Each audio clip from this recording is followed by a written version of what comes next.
Hey folks, good morning and welcome to another episode of Steelers Morning Rush. I'm Alan Saunders. It's Friday, September 12th. We made it to Friday. The Pittsburgh Steelers are set to host the Seattle Seahawks this Sunday for their home opener at Acrisure Stadium.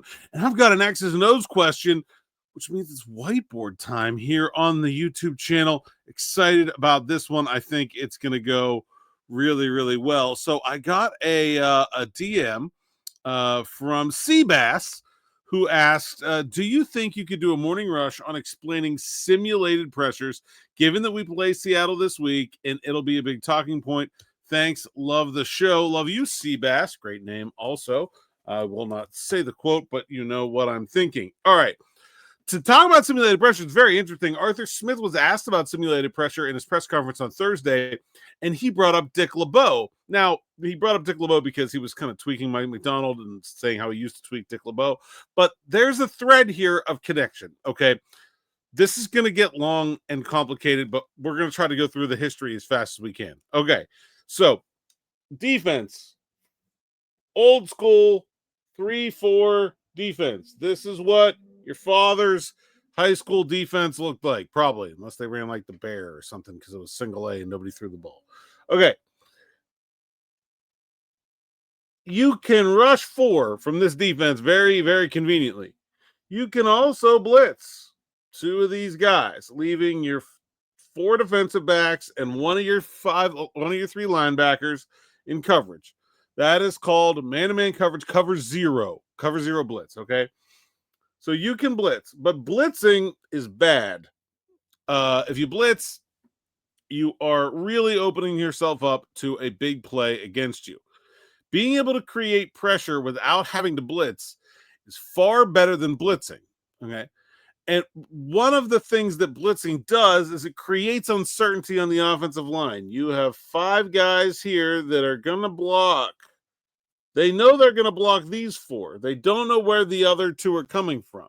So one of the reasons why blitzing is so effective is that it makes for uncertainty. It makes the offensive lineman adjust on the fly to what the defense is doing. So we come to the 1970s and we come to the 3-4 defense. Now, the 3-4 defense doesn't rush any fewer people than the 4-3. It is always going to rush the 3 defensive linemen, and it is going to rush one of its linebackers, but you don't know which one it's going to rush. So the 3-4 defense is blitzing a linebacker on every play, but you don't know which one it's going to be. So again, you are creating uncertainty for the offensive line. Yeah, you know these 3 guys are probably rushing, but you don't know who's joining them, okay? If you are looking at the 1990s Steelers, you know that these guys are coming down here, and you probably think Greg Lloyd is going to rush, but maybe he won't. Maybe he's going to drop into coverage, and old Kevin Green is going to come in over here, Gerald Williams or whoever, okay? Then comes along Dick LeBeau, and he invents what's called the zone blitz. Now, like I said before, 5 guys in coverage means you're playing man-to-man, okay? To blitz in a zone, you got to have 6 guys back there, okay? Which means you can only blitz 5, but that's fine. But he would also find a way to blitz more than one of his pass rushers. He would send Kevin Green. He would send Jason Gilden, whoever, and he would drop a defensive lineman into coverage, okay? So now that's a zone blitz. Now you're on this offensive line. You can't even say that you know you're going to block these 3. You're adding even more uncertainty to the situation. You know that at least 3 are going to come, probably 4, maybe 5.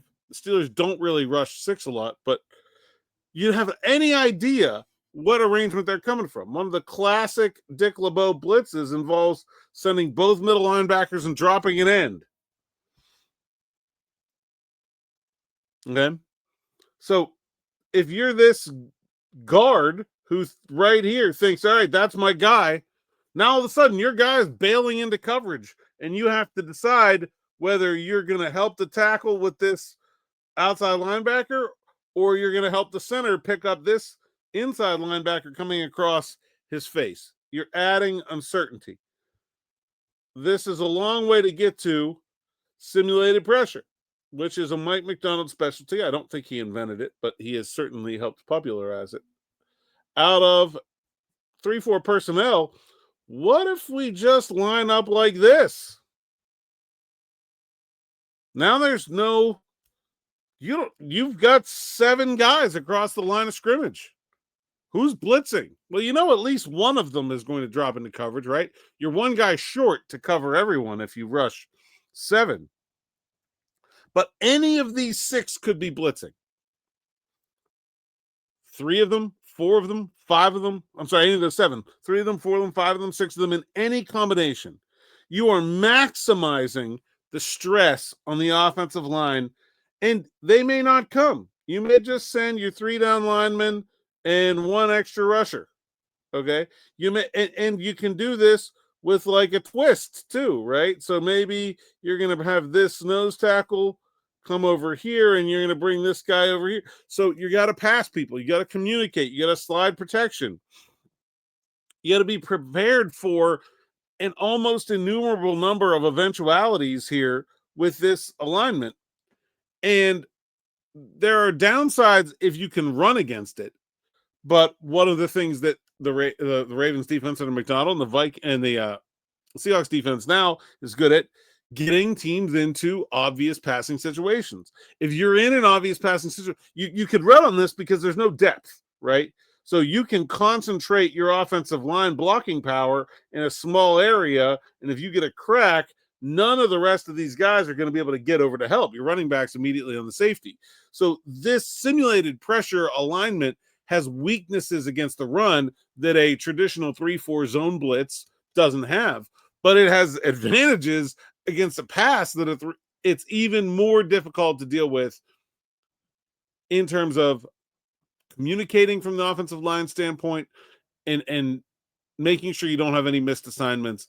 And it just puts a lot of pressure on the quarterback and the offensive play caller to have and be ready for any number of options. You have to have a hot all the time.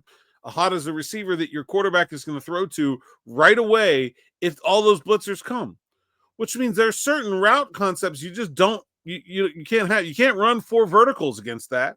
Somebody has to break it off fast enough so that the quarterback can throw the ball right away if that really is an overload blitz. They can send 4 rushers, but it's the 4 rushers all on one side of the field. Well, if that happens, any route on that side of the field isn't going to have a throwing lane for the quarterback. So you have to have options on both sides. You have to give yourself a balanced look. It really, really stresses an offense, this amount of simulated pressure that we see from McDonald. And we see other teams do it. It's Arthur Smith said it's such a copycat league that anytime anybody does something good, everybody else does it instantly. We see the Steelers do it from time to time. We saw them do it a little bit against the Jets last week. I wouldn't say they're a heavy usage team when it comes to the simulated pressure, but they definitely will do it. Everyone will do it. It is really popular for a reason. So that's simulated pressure. You're going to hear a lot about it this Sunday, and you're going to see its impact. And I think it's why the Seahawks do not have household names as far as pass rushers. They're a couple older guys. They don't have star pass rushers, maybe is a better way to say it.